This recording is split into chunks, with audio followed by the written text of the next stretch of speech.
When I was younger, my dad started dating a woman, and she was an artist, and she worked doing art and stuff, and she influenced me into whenever we hung out or whenever I went over to visit them, we'd do art projects and just draw all day.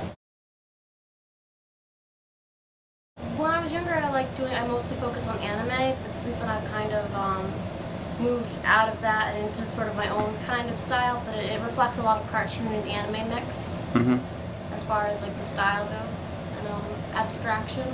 So I like to draw what people might be thinking rather than what's really there.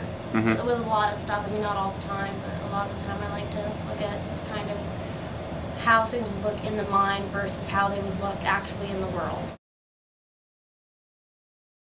I like to look at other artists' works, and I find a lot of stuff comes from that, like not their work itself, but like the I don't know how to describe it. Like I like looking at other people's work and integrating concepts and stuff, or just thinking of my friend printed me off a list of all kinds of stuff to draw, like silence or running water and just stuff like that. Like really stuff that just seems so everyday, but when you try to draw it, it really makes you think. John Van Dyke, the man that does, he did like Invader Zim, and he does Johnny the Homicide Maniac. And what's his name? There's another one he does, an online comic called Serenity Rose. It's on like heartshapeskull.com or something. Okay. But he does really funky stuff. But I can't think of anyone's names. It's awful. Oh gosh, the ever famous question. I'm not really sure, actually. I want to go to art school, and I want to do something with art. It might be doing comics, and it might be doing like signs for anything, I guess. It doesn't really matter. Figured I'd get out there and I'd find what I found. Find what I find.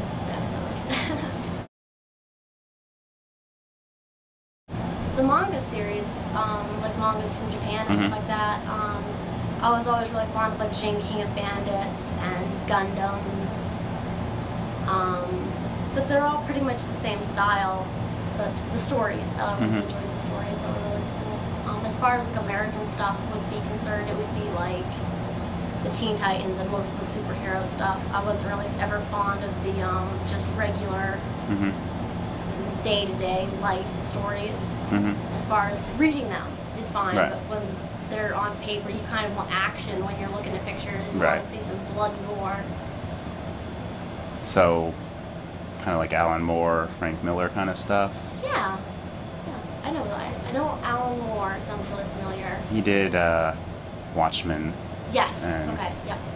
And League of Extraordinary Gentlemen, and V for Vendetta, and... Okay, yeah. I've read the Watchmen book. We read that last semester in graphic novels, and I've read a little bit of League of Extraordinary Gentlemen, have seen the movie, has seen the movie for Vendetta, has been looking at the book.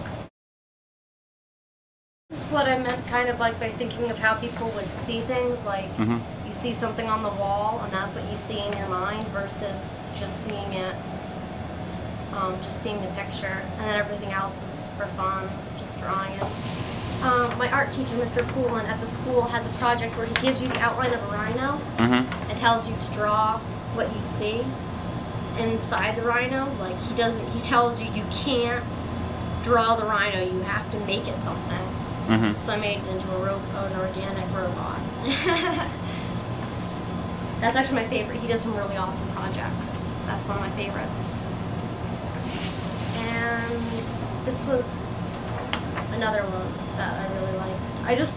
Some of these are kind of old. I just found them lying around my house and I was like, oh, maybe I'll bring that. We're doing a project right now where we create our own superhero, and we're going to make our own comics about our superhero. So mine's Vicious Victoria Stripes, and this is her story. This is her horrible little sketch, but I did this. I don't know, it was from an anime called Evangelion, or however you want to pronounce it. But there's an angel that hangs on a cross. It's called Lilith, and it bleeds this stuff called LCL fluid. And it's a really convoluted, complicated story. But so I drew one of the pilots of the giant robots that are in the series hanging from Lilith's cross, bleeding their own LCL fluid into Lilith's mouth.